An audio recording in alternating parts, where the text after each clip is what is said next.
Hi everyone, welcome. I'm down here in my wormery, and lately you might have noticed I've been using, you could see it on a number of my systems. You could see it sprinkled on top of that one down there in the lower left corner. You could see little traces of the white powder sprinkled on top of the plastic in here, as well as in here.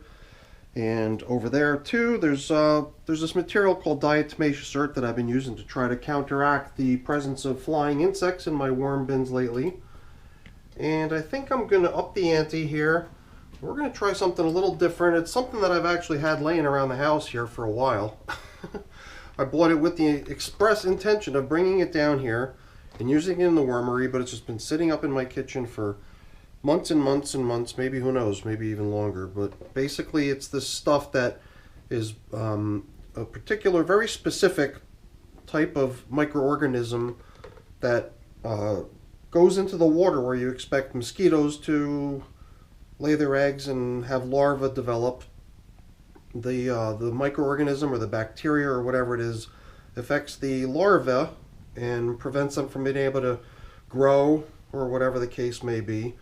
And I've seen people successfully use this stuff, these Mosquito Dunks, to get rid of the flying insects in their worm bins as well. As simple as just taking some of the solution that has the stuff dissolved into it and just pouring it right in. So I believe that the bin that I'm going to start with in terms of trying to use this stuff is the bin that's also going to get fed today. It's my 75-day-old system now.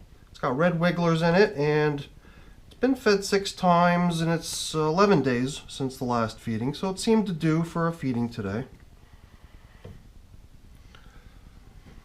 The system we're feeding is a bin that has an estimated 1,599 worm population in it. That's a population estimate that we all collectively arrived at. I just average everyone's guesses, and we, use that as our population estimate. And the 6 feedings, 11 days since the last feeding. It was only the past, I don't know, maybe 4 feedings now or so that we've been feeding into test bedding.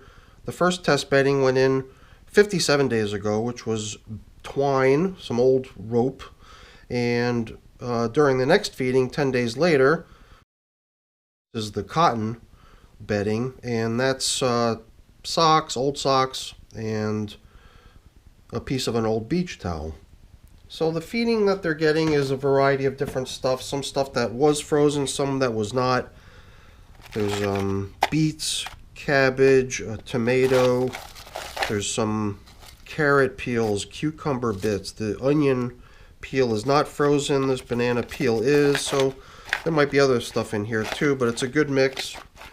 And I'm going to give them some of my worm chow too. So let's get in here and see how things are going. I believe the last time we fed, we gave the side that has the, where was it? Was it the twine side that got fed, or was it the cotton side?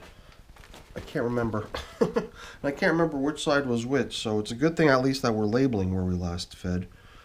And I guess you can also tell, maybe you can't tell so much from the angle, but there is a pretty good depression here. So there's been a drop in the height of the material in here where the feeding was last applied. And we're not going to feed in there because we've been alternating side to side. But before we get in here to open up the side where we are going to be feeding, let me take a quick peek to see which type of bedding it is that we last fed 11 days ago and how that last feeding is progressing. Let me see if I can remember anything about that last feeding. Why am I drawing a blank? Alright. I see a lot of babies in here. That's pretty cool. The worms seem to be just, all in all throughout the material that they're in. And the material that they're in is really transforming big time into castings.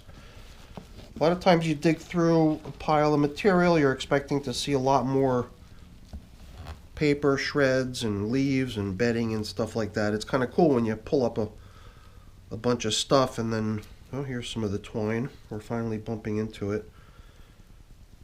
But look at all that, so many rich castings mingled in everywhere with the surrounding material. So this is castings, I guess, but here clearly a piece of twine.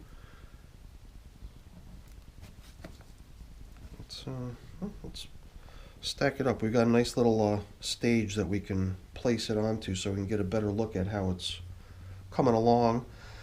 I mean, I guess if the stuff was brand new, we could maybe use its strength in terms of resistance against me pulling on it as a test to see if it's loosening up or weakening or getting degraded. But I let this stuff sit outside for a couple of years, you know, so it's so UV degraded that it just breaks under its own weight practically. So it's not a fair test to try to gauge its progress or its deterioration on its strength against being pulled and torn and broken. It would really just be a matter of, you know, is it vanishing? Is it breaking down? Maybe small pieces, maybe pieces that break very easily or something. You know, I'm not even sure how to test how we're doing. Sometimes I'll just try to collect it up and see how much I was able to find, and I'm sure there's just as much of it, all little bits of it torn and broken, scattered in here. So it's a tough thing, you know. I mean, the only way we're really going to know that it did get eaten is when we can't find any of it, or it's very difficult to find any of it. So it seems to me like 50, how many was it? 57 days, not even 2 months yet, right? So it does seem like a tougher material. And I'm curious to see how it progresses, but I don't think we need to go fishing out every last bit of it. We're just going to put back what we found and I guess reload all the material that we excavated. Because I don't know what kind of food it was that we fed here last time, and I didn't go looking for it in terms of identifying leftovers. So whatever it was probably mingled in with that stuff there, and I believe I probably was able to submerge most, if not all of it, so that it may continue in peace, even though whatever it was appears to be gone. So we'll use this coffee filter here to cover up the feeding we applied today, which is going to be in the cotton, it would appear. The cotton being socks and beach towel. I would assume we're going to be at the very bottom again, just like we found the twine. So I guess maybe it's easiest just to do like an upending. Not a lot of worm action on this side, but I can smell citrus. So I do know that citrus was one of the feedings that came in here. I believe when I prepared last week's video, when we came poking around in here, I might have already made a similar comment, saying that then too I had sensed a little citrusy or orangey odor. And I think I found it to be a little surprising then too, and I'm finding it equally surprising now. To be able to sense the odor of that little bit of orange. But so here's beach towel. We usually do find a worm or two hanging out on it. Try not to, I don't know, whatever. It's hard to be not disruptive. This is one of the socks, and I had taken the socks and cut them in half so that this is the bottom part that envelops your foot, which does not have elastic material woven into it, but then there was the other piece of it was the upper part that goes around your calf and does have elastic. And I had just cut them apart from each other, so there should be here's the elastic piece. And imagine at the end the cotton fibers will have been eaten, but whatever the elastic is probably not natural and probably will be left behind as leftovers. So I thought there'd be another second piece. I think I saw two. Yeah, there it is. Okay. Just, you know, a pair of socks in here, two bottoms and two tops, or two elastic pieces and two non-elastic pieces. So just kind of taking inventory to make sure I've collected all of it. There was one towel piece. Was there a second one? Yeah, here it is. And I think that's it. Just so we've got all of the cotton bedding test objects underneath the most current feeding.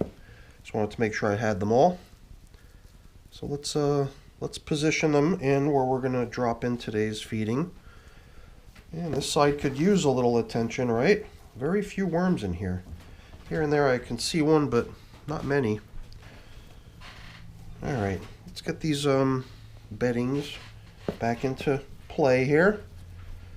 I don't know if there's an optimal arrangement or anything like that, but it seems like the two elastic ones are going to be here next to each other, and the two non-elastic ones will be over here. And when it comes to the towel, I guess on the one side the towel's on the bottom, over here the towel will be on top. Give it a little variety. But now we've got a good sized platform to drop our food onto. Let's see, why don't we give them a little bit of my worm chow to begin with, and then we could drop in the food.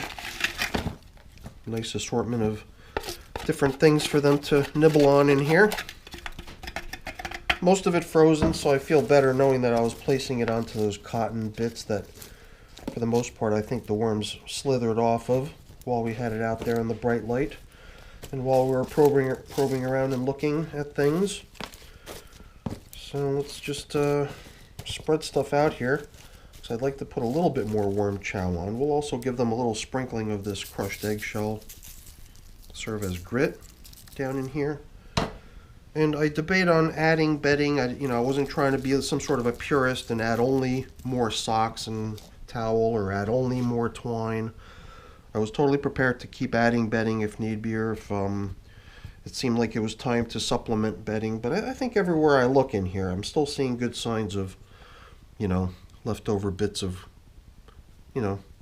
carbon-rich food source that they could turn to if they need it. So I don't think we're in dire straits yet as far as bedding goes in this bin, but at some point I could see me supplementing one of these feedings with fresh bedding to go alongside the test bedding. Or I guess another possible way to do that would be to maybe place the bedding right in the middle where we know the worms are going to be passing back and forth as the food keeps oscillating back and forth. So maybe down the middle over here would be the place to put fresh shreds of paper and stuff. It might also be a cool place to find a lot of worm traffic as they traverse the bin going from edge to edge in pursuit of the latest food application. Maybe this is where we're going to actually find good amounts of worms hanging out.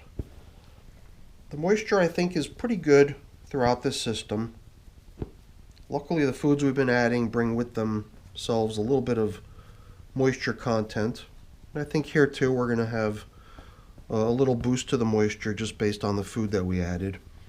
Not the dry stuff. The worm chow is totally dry and isn't going to do that. But all those frozen bits of stuff, that whole tomato, all those things are going to kick off a good bit of moisture as they thaw and as they get broken down by the system's inhabitants. So I think we're in good shape here now. The BTI though, where does that come into play? Well, I guess it doesn't matter what we use. I've got this jar here. I had pulverized some seeds or some grains or whatever it is that I had placed in here, so I could scoop some out of our little jug here. I don't know, I guess I had put that little quarter BTI ring or whatever it's called in last night, and I'm assuming at this point this water is treated. So I don't know, maybe this will just be the first of multiple treatments. This is how I see that guy Newell do it over on his World Composting channel. So he just pours it kind of right in, and there it is. So I got a little bit left. I thought I'd save that to pour that onto the newspaper covering that goes on top here. So this would be the start of my, I don't know, my trial at how this stuff's going to work for me, and I'm hoping it works as well as it does for others I've seen using it. So we're going to keep our fingers crossed. I know this stuff is marketed as being for controlling mosquitoes, but I've heard a lot of people having success controlling other flying insects with this stuff too. So let's keep our fingers crossed and see how it goes, right? no harm in trying. And with any luck, we'll soon see an end to my little flying insect infestation down here in my wormery. All right, everyone, that's it for today's video. Hopefully you enjoyed it. If you did, please don't forget, as always, don't forget to leave me a quick thumbs up. And if you haven't done so already, please also consider subscribing to the channel. All right, everyone, have a great day. Thanks for watching. Bye now.